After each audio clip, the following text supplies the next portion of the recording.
So I've never tried crab snaring before, but I'll be in the area for the next few days, so I thought I'd come out here to the jetty in my free time and see if I can catch a dungeness crab and maybe cook it up if I do catch one. I needed a bigger fishing pole for this though, because all of mine are small spinning rods for like rivers and ponds and stuff. So I borrowed my friend's fishing pole. It's actually a catfish pole though, but I figured it wouldn't really make a difference because it's got a pretty big reel on it and 30-pound line. All right, looks like I got my first crab. I gotta measure it to see if it's large enough though to keep, but it looks kind of small. Yeah, that's well short of 5 3/4 inch, I think. Yeah, that's what it's gotta be. So I'll throw this little sucker back.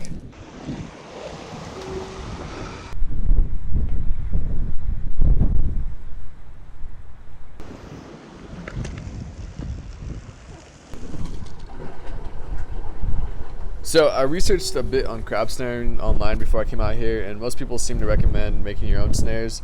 So that's what I did. I went to the hardware store and bought some hardware cloth connectors and trim line for like a weed whacker, which I used to make the snare part. And I'm using squid as bait, so I put the squid inside here, and then the crab comes up to eat it, and it gets its legs stuck in the snare hole. I think that's what's called anyways. Then when I reel it in, the snare tightens, and I can hopefully reel it up to me on shore. That's how it's supposed to work anyways. This is one I bought at the local fish and tackle store. It's the same concept, but the snares don't seem to stay open as well as the one I made, but I'll give it a shot too. We got another one here, and we'll see if it's big enough, but it looks kind of small too. Well, actually this one looks like a rock crab. Dungeness have white tips on their claws, and this one's got black tips, so I think that makes it a rock crab. I'm not totally sure on that, but I'm pretty sure that's what I read. Headed down the jetty a bit to try a different spot out. That horn noise you guys hear, by the way, is a foghorn at the end of the other jetty, so I'm sorry if it gets a little bit annoying.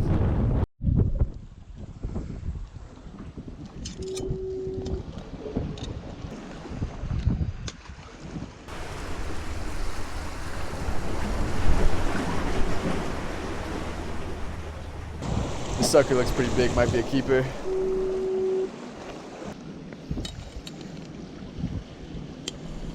You know what?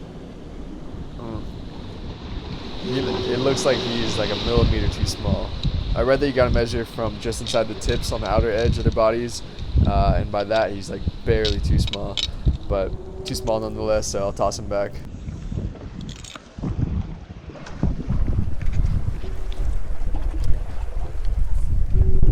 Oh, no luck on catching a keeper today, but I'm not gonna give up yet. I'll probably come back out tomorrow and try again. So it's about 6 in the morning right now. I stayed at my friend's house last night. It's only about a 20-minute drive from the coast, so it's pretty convenient. But I'm gonna try going to this beach this morning and try crab snaring from the shore. So that's where I'm headed right now.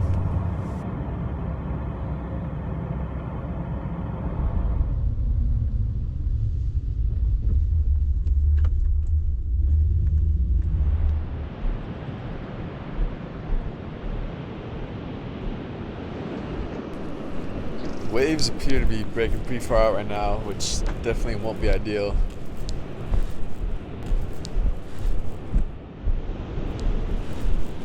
Yeah, it doesn't look like great conditions, but I'm already down here, so I might as well give it a shot. Looks like I got the whole beach to myself too. Probably can't tell from the footage,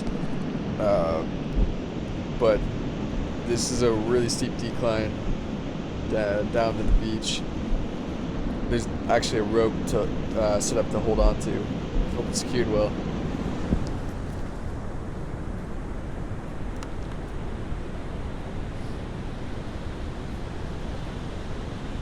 So I forgot to pick up some bait last night and just had to get creative. So I've got some frozen shrimp that I stole out of my friend's freezer and some hot dogs that I picked up. I read that these crabs will eat pretty much anything that's not crab, so hopefully this will work.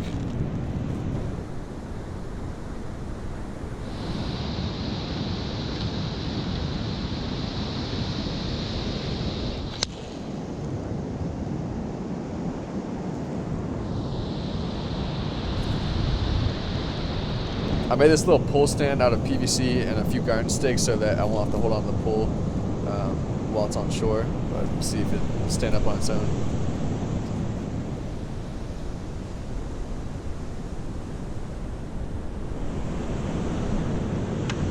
Well, it's been a little over an hour, and I think the conditions just aren't right for shore fishing right now.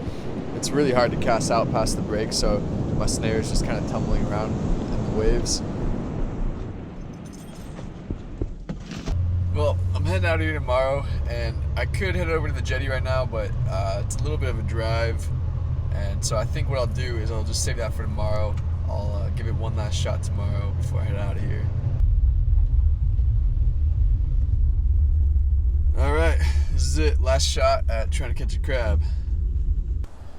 Alright, well, since I'm going to be driving for a while after this, I don't want to drive around with a crab in the back of my truck. Because of this, I've got a little cooler here and a little butane tank, as well as my pocket rocket. And then I've got a couple of water bottles with me too, so that I can boil up a crab if I do happen to catch one big enough. It's a super nice day out, not as windy as the other days, so that's good. Hopefully it's pretty calm out there. That seems to be better for crab snaring. This is the furthest I've been down the jetty so far.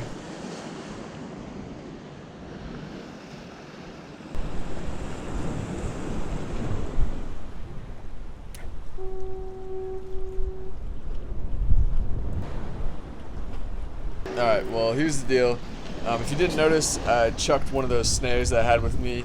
I guess the end of my line was starting to fray or something, and I didn't notice it, so the line snapped and my snare went flying into the ocean.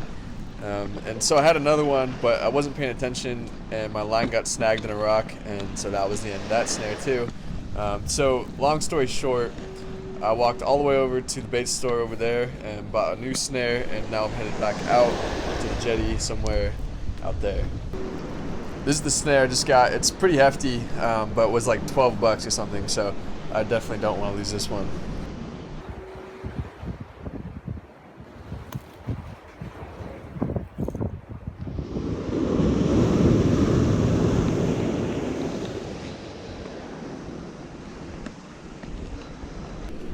Alright, well, this one's a keeper. First one. I'm having an internal debate for the last 15 minutes or so. Because on one hand, this video is supposed to be a catch and cook, so I kind of want to cook it up, but on the other, this crab's just not that big or meaty, so it doesn't really seem worth it to eat or to cook and eat. Yeah, I'm going to throw this guy back. Actually, I think it's a female because of the shape on the bottom, so yeah, I'll definitely toss her back. And you can see the arms are pretty small. There's just really not much meat here. Alright, it's your lucky day. Oh yeah, this looks like the one. This is a big male. It's definitely big enough, but I'm gonna measure it just to see how big it is. It's almost 7 inches. Big crab.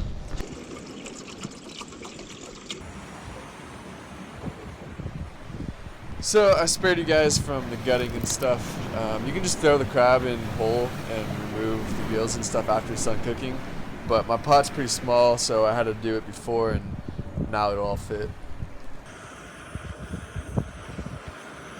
It's been about 15 minutes, and it looks about done.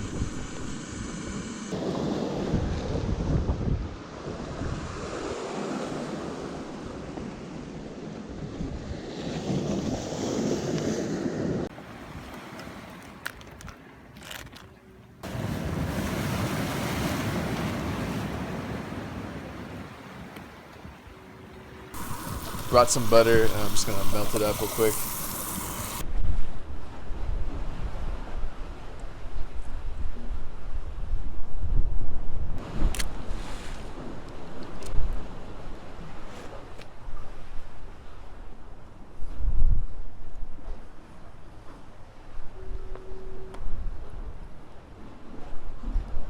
Oh yeah, that's good.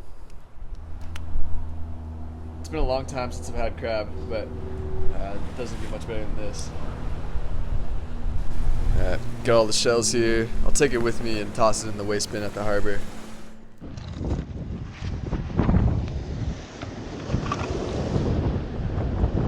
That's probably going to be the most expensive crab I'll ever eat, considering the cost spent on snares, gas money, and time spent to get it. But I think overall it was worth it. And it was actually pretty relaxing being out there on the jetty. Anyways, that's all I got for you guys in this video. So thanks for watching.